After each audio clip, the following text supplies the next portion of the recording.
Welcome everyone and good evening. Excellencies, ladies and gentlemen, thanks for taking the time to come today and tonight to listen to our presentation about the project.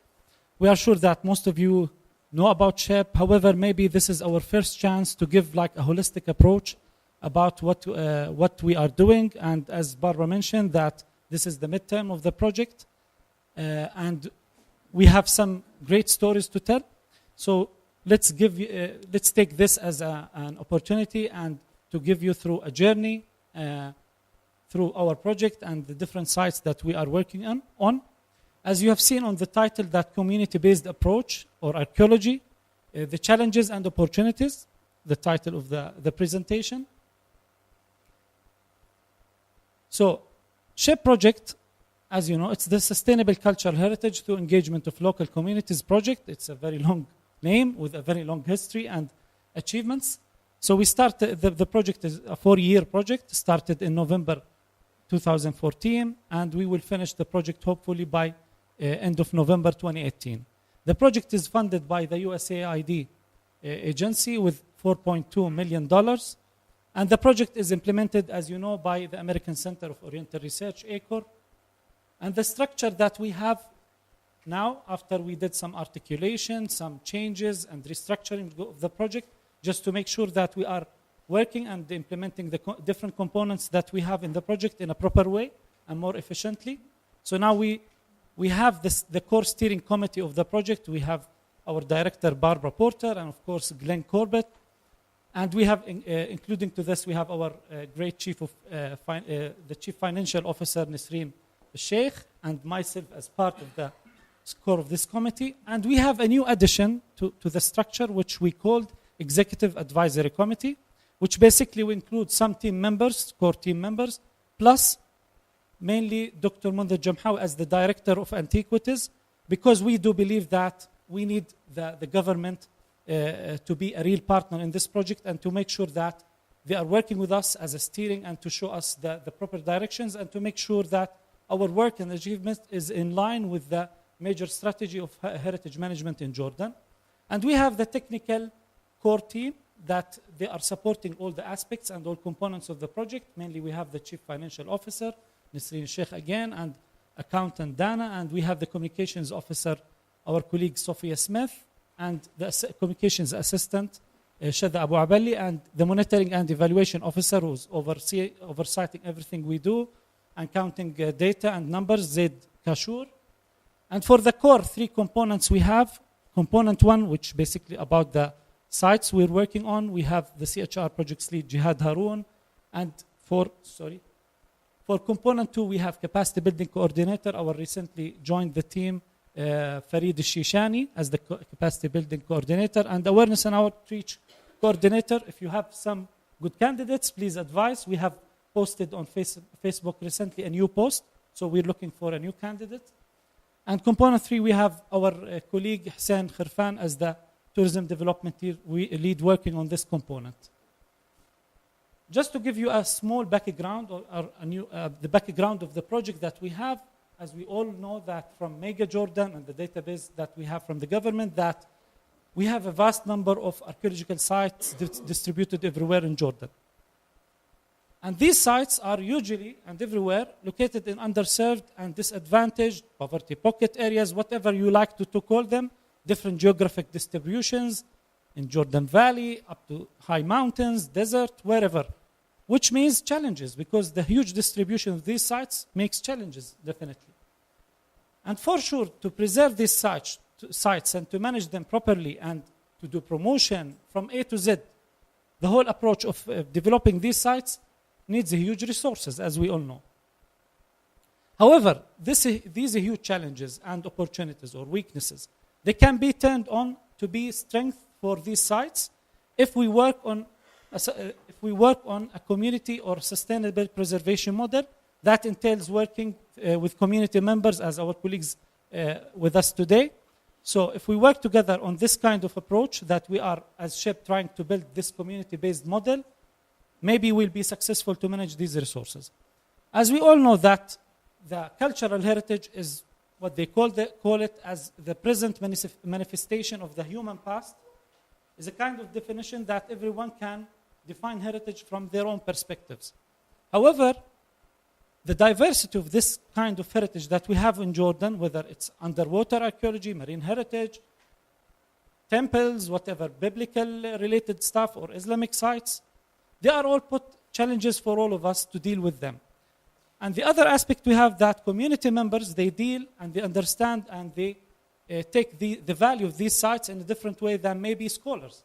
So how we can work together as a professional scholars with these local communities to bring together maybe new aspects or new manifestation of thinking and absorbing this kind of cultural heritage. But this is where we have the opportunity. So as we take like interesting approach at SCHEP is that we say that we take community first approach, which means again, you will see in the presentation with Jihad how we are doing this. However, we're working with developing the skills at local community level, and they work and join us for vocational training in our sites. So we have three components, the three main components in our project. And the first component is CHR site development and community engagement. The second component is development of CHR enabling environment, which is key to our success. And the third one is tourism development and marketing for CHR sites. So just to move quickly into our first component, I'd like to ask Jihad Haroun, our colleague, to come to stage so we start the core theme of the project. Until Jihad is fixing his mic, or where is Mariam, or who's helping? Yeah. As Jihad and I we were going through the presentation for tonight, we have realized that maybe it's better that this time we'll be focusing more into the first component of our project, so you have enough time to see the 9 sites that we are working on. So Jihad, please. Thank you, Nizar. Good evening. Just I want you to be in the same context. We don't need any more abandoned. C1, CHR sites development and community engagement, one of the main components of this project, and of course the main sorry. Mr. Clicker.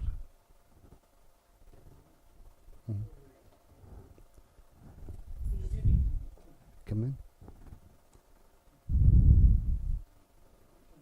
No problem. Yep. Yeah. Okay. Came back. It's a new technology, so we have to be patient with this new technology. So the first component, the CHR, sites development and community engagement, one of the main components of this project, and the main objective of this one, to engage grassroots communities in CHR management by training local communities to preserve, manage and promote CHR sites through small-scale grants. So how we can achieve this objective? So we need activities. So we have 5 main activities. From those activities, they are our tools in the field to achieve our main objectives. First of all, we have SCHEP grants. Of course, in our main indicators, we have to attract and we have to work in 8 cultural sites in Jordan, and now we have reached 9. So now we have achieved the first indicator. The second one, the site development. The site development, what we mean by the site development, we mean main elements we have to deal with: documentation, conservation, presentation, management guidelines, site story. And by the site story, this is a new concept we are trying to implement. Already we have prepared guidelines how to prepare and how to write the real site story from our different perspective, not from one perspective. So we think this one of the success story coming through our project. Then we have training in host communities. As you can see from the training in host communities, we have on-site training. We are targeting the communities. We are training the communities, on-site training into different elements of training, conservation, documentation. As I said, even we are upgrading them. Some of them now has been given certificates in conservation and restoration, and they even been recruited by the DOA. So we are building capacity for the community members. And the second, one of our success story, the site stewardship development program. In each CHR site in phase 1, we have recruited people. We call them site stewards. They are ambitious youth people. They want to work. They are not guards, but in the meanwhile, they are not site managers. But what we try to do to build their capacity to observe, to evaluate, to tell the story of the site, to take care of the site, and to be the future guardian for the site. And the site steward on my right, now they are sitting, Dr. Barbara Porter. We have now 8 site stewardship, and of course we are very excited tonight. They are joining us. The stakeholder engagement, very important activity through community engagement and awareness and outreach activities. We are targeting schools, we are targeting the community themselves, we are targeting different stakeholders to upgrade their awareness, because we feel they are very important to be with us on board. Research.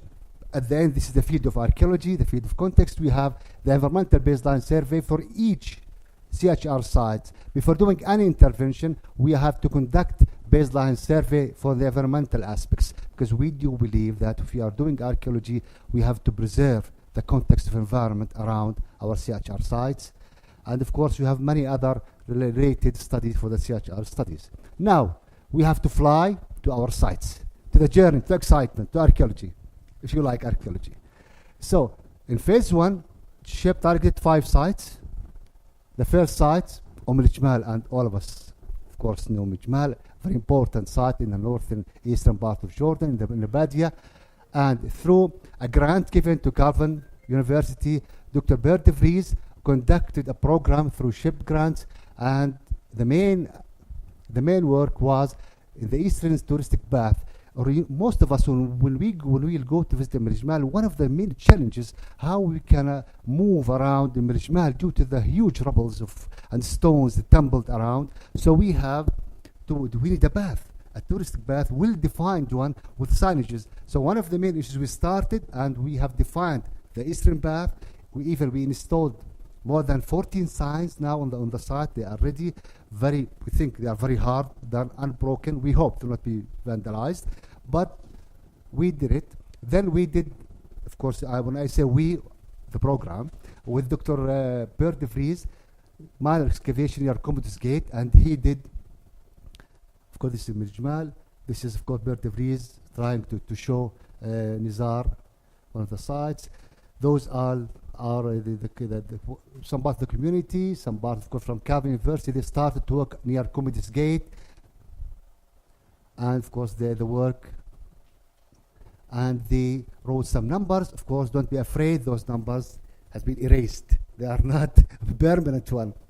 And of course, one of the main issues, he did training for most of the community workers, and even all those workers have been the knowledge transferred to them. This is one of the main messages of this program, to transfer knowledge from the expert to the local community, because we want to upgrade them, and then they can handle the message and they can work on. So most of you can see the workers from the local community, they did the restoration and conservation after of course, under the Bert supervision, and you can see now most of the numbers erased, and at the end, of course, they even worked in and we have the result. Now we have Commodus Gate. One of the important elements has been restored in Al-Jmal. And of course, you can see here, he did the eastern path, and of course, in the coming phase, which I will talk in later on, he will continue the whole path. So if you want to visit Al-Jmal next to 2018, you will find a very well-defined path with the signage and the story of the site. You see, this is the path has been cleared out, easy to move around. Dr. Barbara with Bert in the path itself. Those are the new signs. You can see, we hope those will not be vandalized. We think they are very hard. And those signs has been done by the local community themselves. This is one of the target to upgrade the local community. And of course, the people and the workers and the community who work with Dr. Bert in his first phase. Those, of course, one of the vandalism problems in Al-Jmal. We hope we can reach through awareness programs, we can reduce the vandalism at Al-Jmal. Phase 2 in Al-Jmal, already we have signed with Dr. Bert the contract to start. He will start next month for 14 months. The main elements of his proposal: restoration of the Western Church, finish the tourist path we will have at least 31 signs installed. Of course, he will do landscape design, and he will produce educational manual in Arabic to be distributed to most of, even the Ministry of Education and the schools around the site. And two main issues, very important for all of us: the site management plan. At the end, 2018, we will have a holistic site management plan for Al-Jamal, which we think this will ensure the sustainability and the future of Al-Jamal. Then, with the World Heritage qualification, one of the SCHEP indicators that we need to qualify one of our CHR sites to be nominated on the World Heritage list. Already Jamal on the tentative Jordanian list for UNESCO. And we think Jamal has the potential to work on. One of the main target we will achieve at the end 2018, that we will prepare the main elements of the dossier to be presented to the Department of Antiquities, because they are the state party and they have the decision to take at that stage if they want to move on. But our main target is to find the OUV, outstanding universal values, the management plan, the buffer zone, and all other main elements to qualify this site to be a World Heritage. This was for Jamal. Now we will go to Ghorsafi, down Jordan Valley. Where is Dino Politis now? He's in our audience now. Dino, yes, he's in the back here. Dino, of course, through his Hellenic Center in Greece, he worked in Ghorsafi, and all of us knows Dino and his work in the field. Already he worked at Tawhin al-Sukkar, one of the important sites in Jordan to present industrial archaeology. We have domestic archaeology, we have ritual archaeology, but the first time we will present industrial archaeology through Masani' al-Sukkar, the sugar factory, one of the very important industrial elements in Jordan in the medieval, even at the late Abbasid period in the Jordan Valley. Jordan Valley, as our colleague Dino has said yesterday, was exporting sugar even to Europe. So we have at least 40 factories has been indicated in the Jordan Valley. So he started to minor excavation to reveal and uncover some of the main elements of the sugar factory. He built a well-defined tourist path in the site with 7 signs which tell you the story, and of course you can move around. Of course, he worked that with interactive with the lowest point museum on earth in Ghorsafi, which I advise you all to visit if you didn't have visited that before. And of course, at that museum, you will see the showcases and interpretation panels, and you will be connected with the sugar factory and the site. Of course, he did many training for local community, and on last Sunday, we did a launch for the site, and of course we distributed certificates for the local community, which I will show you in the coming slides. We think for the phase 2, we need to conduct some capitalization, because we need tourism promotion, we need awareness programs, creating model and showcases at the museum to explain and to promote the site. Of course, the workers, while they are working on the site, you can see they're cleaning the water challenge and the juicy challenge, and of course the gearing mechanism, which of course Dino, if you want more explanation, information, Dino's here. You can ask him more about the historical background, but I am showing you some pictures from the site itself. There is the bath, this wooden palais, of course reversible. It fits with the international standards, and anytime if you want to fix, if you want to replace, very easy, will not hurt the site, and of course will not even hurt the fabric of the site itself. And this is Dean, of course, in the back. This is his picture. And of course, this is the new showcases, and Safi has been installed by SCHEP, and of course the Jamil, the curator of the site. They are installing elements in the showcases, the interpretation panels. This is one of the training programs on the conservation program, which conducted by Dino for some workers and from the local community, and already they've been certified at the beginning of this week. This is, of course, one of the new recent pictures of the bath, wooden bath, and Dr. Mudar Jamhawi, Ambassador Alice Wells, and Dr. Dino on last Sunday. They went to visit the site for the site launch, and you can see the new signs. And of course, this picture from the certification event which held last Sunday at the museum. So, Busera, the capital of the Edomites in the south of Jordan. It's in Tafile. Of course, the strategic location is very important for Busera. And through Berkeley University, Benjamin Porter and Stephanie Brown, they were the applicant. They did some minor intervention at the site. The main interventions were just landscaping activities. Of course, they want to protect the site and do some water management and to divert the water outside of the site. And of course, they cleared out many heaps of soil from Crystal Bennett excavations from the 70s. And of course, those are the main activities done by Busera. You can see those huge, has been removed, huge piles of soil and rocks has been removed. And I have to say that one of the active awareness program they are at the site at Busera due to our sites were Safa and Ali. They are presented here, and of course they are conducting monthly programs to the nearest schools and the locals. This is Safa and Ali.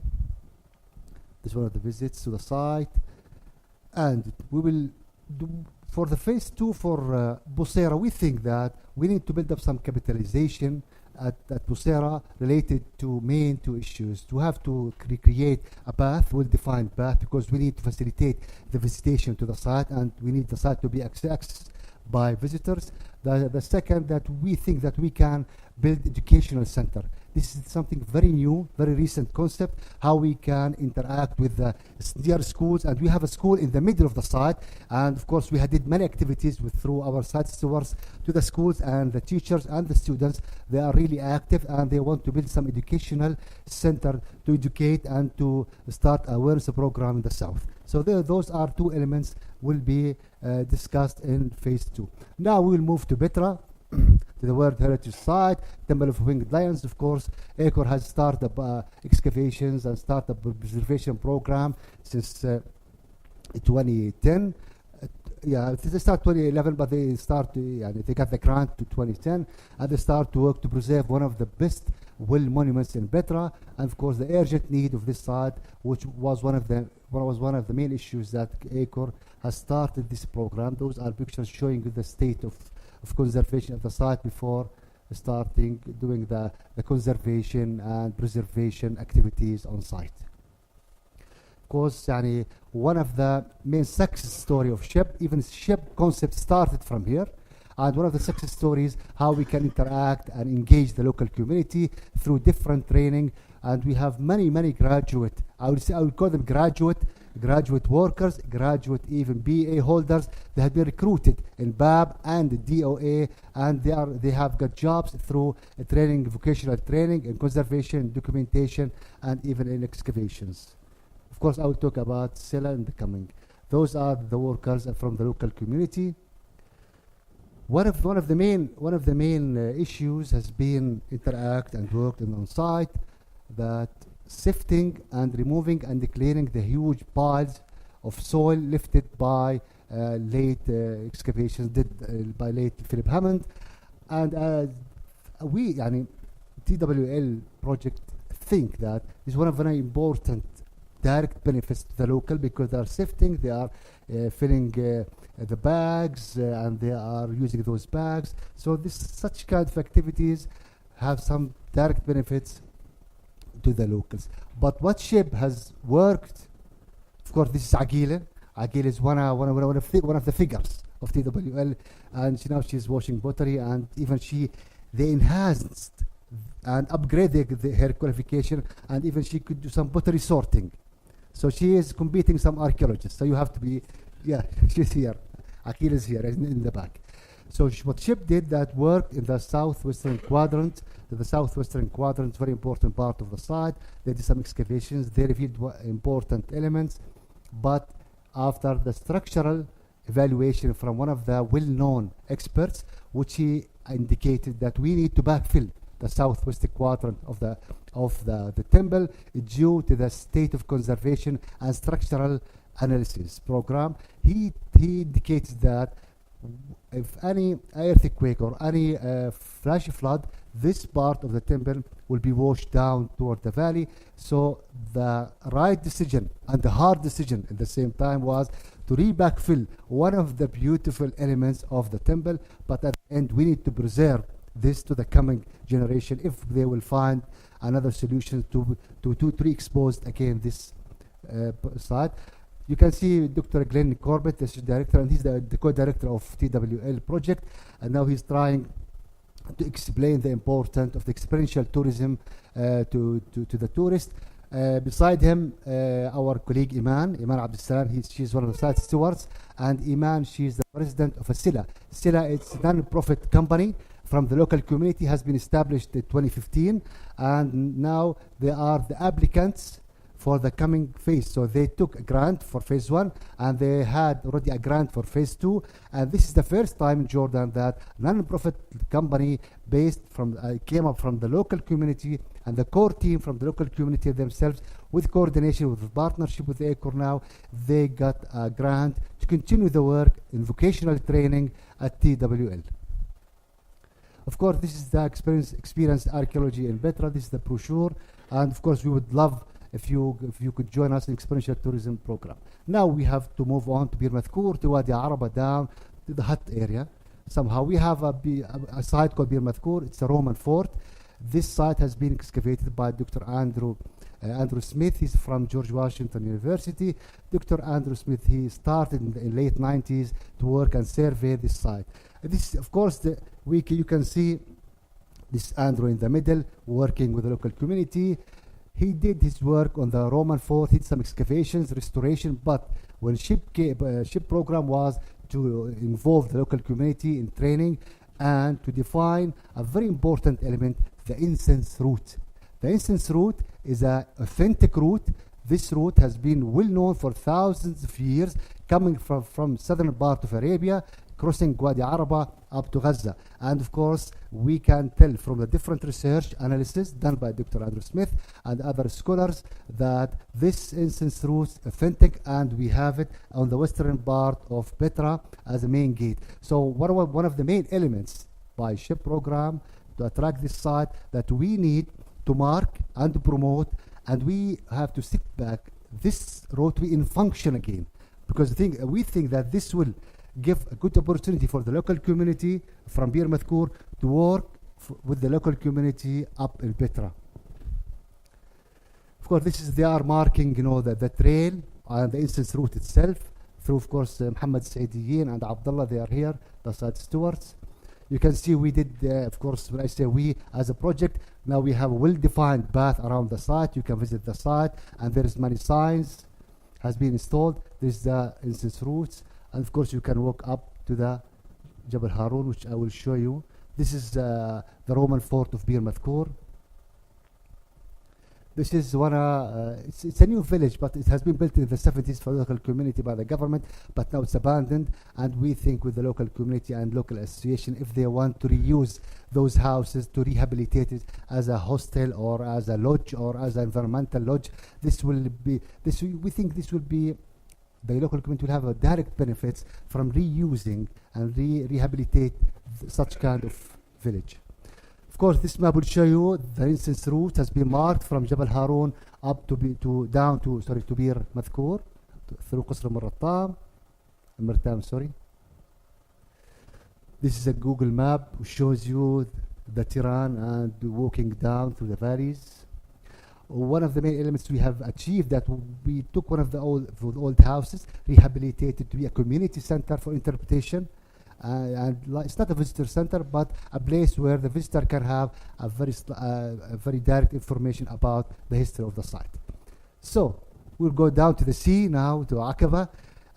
In phase 1, we have concluded most of our 5 sites. Now we started the phase 2. Phase 2, which started 2017, through an applicant, the Real Jordanian for Marine Heritage, Jareds. They applied to us. They want to activate the charter underwater archaeology of Jordan. So this is the first time we can have underwater archaeology of Jordan.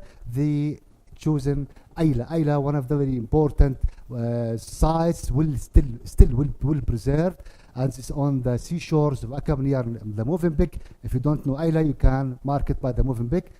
You can see the traces, the outer plan excavated by Professor Donald Whitcomb, Chicago University in the 80s.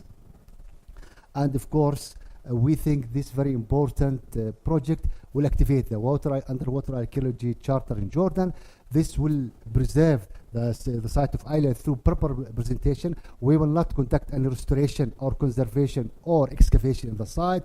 We will work on the underwater archaeology. We will initiate a program called Marine Heritage Program. Marine Heritage Program rangers that we will educate, we will aware the divers, we will aware, and we have Dr. Sawsan Fakhiri here in the back. She is one of the main experts of this program. And of course, we will educate, we will aware the divers, the fishermen, and even the glass boat drivers. Why, if we want them to look to the east, not to the west, while they are taking the people inside the sea, we want them to look back to the Ayla city, to the oldest Byzantine church in the city, to the castle of Aqaba, to all archaeological sites within Aqaba itself. Then, Wadi Rum. Wadi Rum is the World Heritage Site. One of the main challenges in Wadi Rum and one of the main demands from the World Heritage Center has sent always, from the inscription date 2018, 2011, always they need to create inventory, a database for the cultural heritage in Wadi Rum. So always this challenge has been not well, let's say, solved even by the protected area of Wadi Rum or by ACISA or by even the DOA.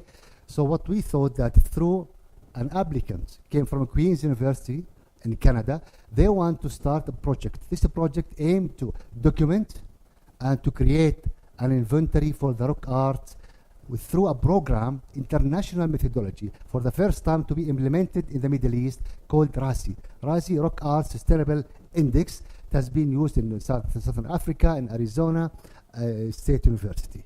So we think this program will educate and will conserve, and of course will fill the gap between the World Heritage demands and the protected area. Through this program, we will train the staff of the ACISA, and we will train the local guides, and we'll initiate a program called Rock Art Rangers. So we will educate the local guides through this program, and they will be certified, because we need them, when they are taking a tour, we need them to tell the people the real story.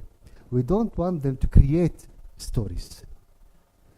So, Madaba, in the heart of Jordan, the middle of Jordan, we have Douglas Clark. He's the applicant through La Sierra University Consortium from Perugia University and from Ghana University. They started 2015 to what we call the new museum in Madaba. As all of you know, that the old museum or the recent museum in Madaba is very far away from the tourist trail.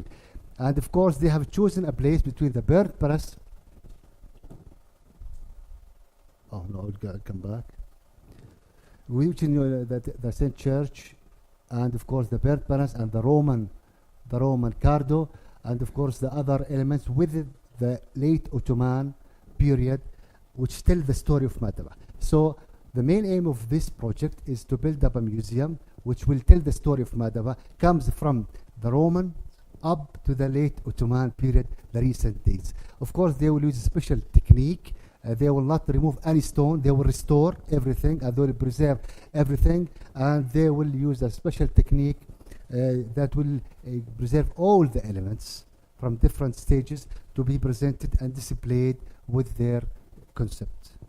Then, to the last site, number 9, and sorry if I'm running, but you could tell from the map. Petras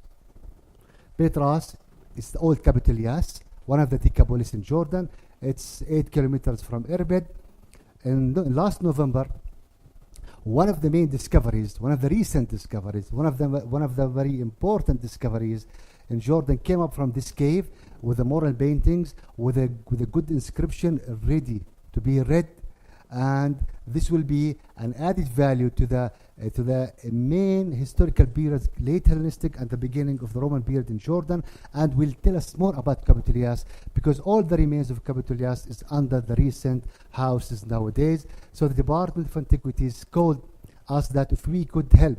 So SCHEP program will start a consortium from 2 Italian partners, the ISSR and ISPRA, and of course with the CNRS, the French team, and with the DOA and SCHEP and IFPO in Amman.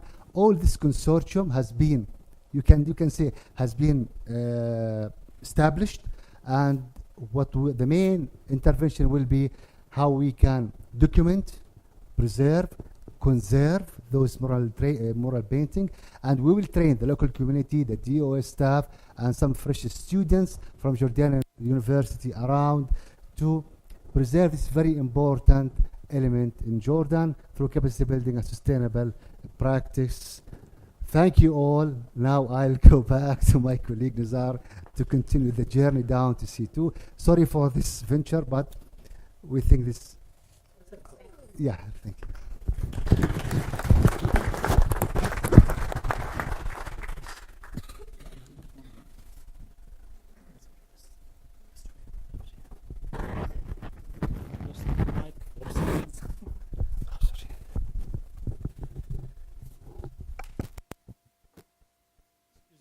Some water.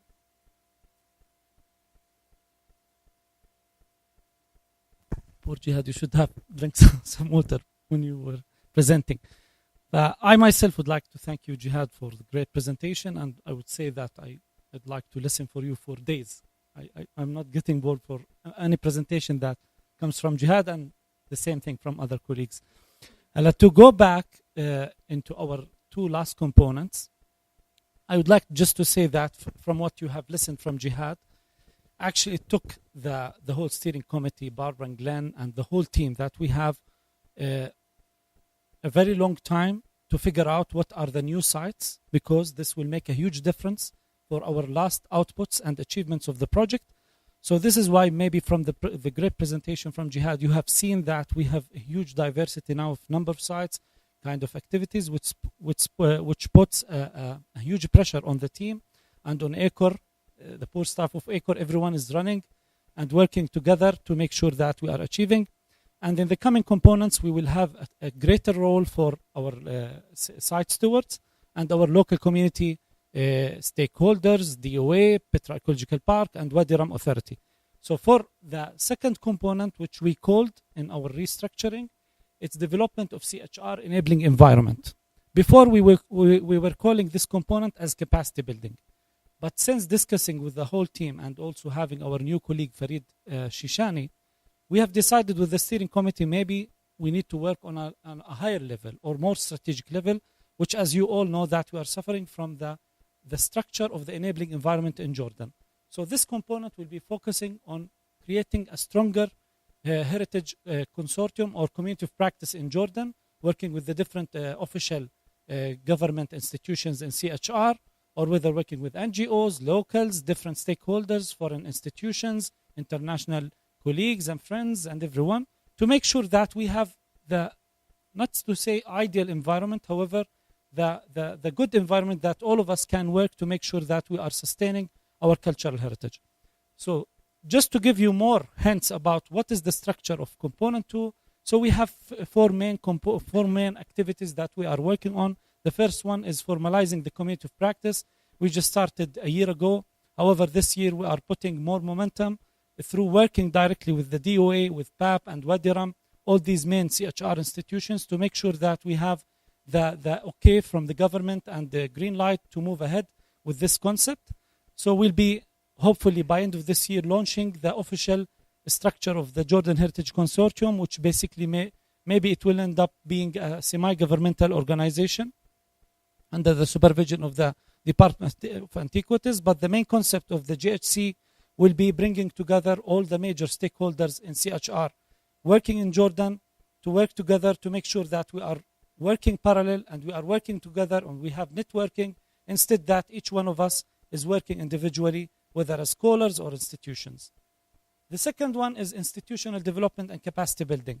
We did our best in the 2 years to work with DOA, PAP, and now with Wadi Rum Authority to make sure whatever we are doing in our sites, we have their teams joining us in the field. We build their capacity. We have established some great programs. We'll see a glimpse of some of these programs with some universities, and we are moving ahead to make sure that we are covering all aspects needed by our partner stakeholders. Raising awareness, we have started a program with Madrasati initiative of Queen Rania, Her Majesty Queen Rania, and other local stakeholders to make sure that we spread the word about the importance of awareness for the school children and for universities. The last which is the key component as well. It's the CHR, education enhancement, and what we call career development. As we all know that we have some gaps in the courses that we have at universities, and it's good that we have some of our colleagues and professors from these universities. The main gap that everyone knows is the practical side or the practicum side of these courses or curriculums that we have at universities. So during this work or component, we'll be focusing on how to bridge between the practical or theoretical part of the university coursework and how we make sure that we have a system or like to mainstream the activity in the field with these courses. So this needs a bridge to bridge the gap between the universities and the CHR institutions. So we have what we call a system or a procedure. So if a student is interested to go and do some field work, there is a system of applications and a procedure to follow through. And we'd like to highlight one of the key aspects that we have achieved so far, establishing a new diploma in Jordan called Documentation and Surveying Diploma for Cultural Heritage Resources, that we did this consortium of work with the Department of Antiquities and our colleagues with the Hashemite University. So we established this new intensive program, and we have worked with 11 surveyors from the Department of Antiquities and Petra Archaeological Park, and we will have this year the graduation ceremony with our colleagues, the surveyors. We have finished last year 3 main courses in surveying principles, everything that was practical in the field. And this year we are focusing, next month we're continuing the next course with Dr. Yahya Shawabki and Mohandas and Engineer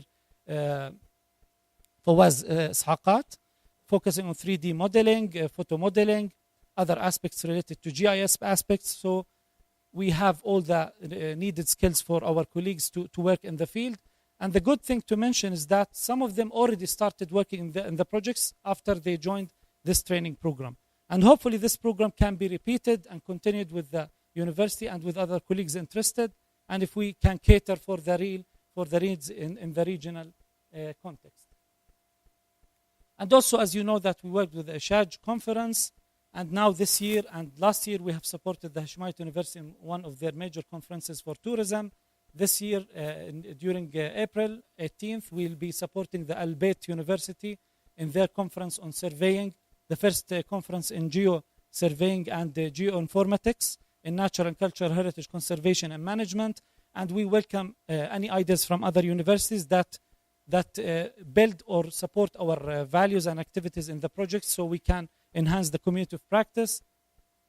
Another one, we did a workshop with DOA on how to enhance the system of Mega Jordan, and DOA is working now to revamp the system with the Arch's new system.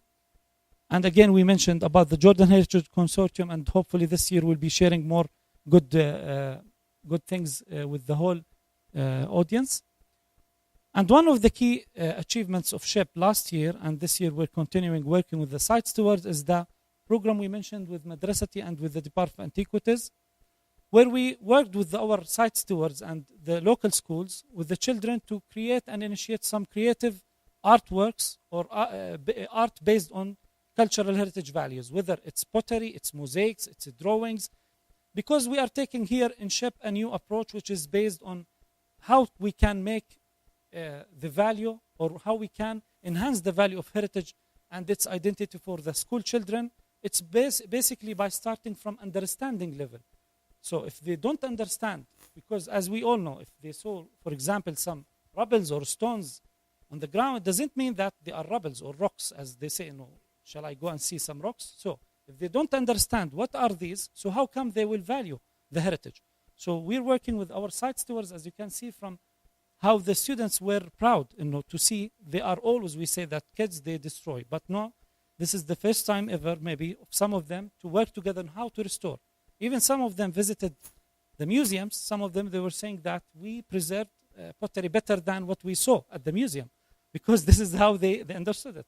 But this was a very nice activity, and we'll be continuing this activity with other colleagues and other institutions. And we welcome partnership, of course, with anyone interested to join, whether projects or institutions. For component 2 as well, we'll be continuing addressing new or giving new lectures and new workshops and new training programs. on different levels of documentation, conservation, presentation, interpretation for the sites. For component 3, this was a delayed component because, as you could tell from having 9 sites ready now, that we can go ahead and promote them. We have trails, and we have signage, and we have site stories. We have people to tell the story. So the component 3 is focusing on tourism development and marketing for our CHR. So this component will focus on how we can promote the sites using different kinds of media, online, offline, visits, and activities with the stakeholders of the tour operators, tour guides who are present today, and other major institutions like the Jordan Tourism Board, who will be coming on board and working with us to promote this heritage. And the structure, we have 4 main components under this project that our colleague Hussein Kharfan is working on. The analysis and assessment, working on analysis for the stakeholders that we have at local level and national level, and how we can connect them with our sites, and maybe to have more funds so that these sites are invested in. The capacity building aspect, working with our site stewards and the local community. We're working to offer English for tourism communication courses, some courses that will help make sure that the socio-economic aspect benefit of our sites is being utilized. The product development side of the project and how we develop themes, tourism themes for these sites to be utilized, and marketing and promotion for our sites. This is the end of our presentation. And the last thing that we did with the Jordan Tourism Board was a professional course on adventure and hiking, and some of our site stewards joined this program, and we'll be continuing to conduct some similar courses, because as you have seen from Jihad's presentation, that we have some trails, some hikes, that we need to build the professional level of these courses. However, the difference, as we say, that to bridge the gap between the heritage and tourism community, is that we need our guides, our site stewards, our people who will be presenting these sites to tell the authentic story of these sites, to go back and read. Yesterday we have listened to our colleague and Dr. Dino about the great kind of information and great assets that if people knew about these important information and data, the way that we are presenting our sites to the community or to the tourists will be way much different, as we could see in all parts of the world, and with some professional guides like what we have today. So before we end the presentation, I would like, maybe when we turn on the lights, I would like to thank you all for being with us and for this very long presentation. However, maybe next time we will focus on the other aspects of the project. So thank you for being with us. When we turn on the lights, Barbara, I would like to call the team members of Acre and SCHEP and site stewards to stand to show them to the guests.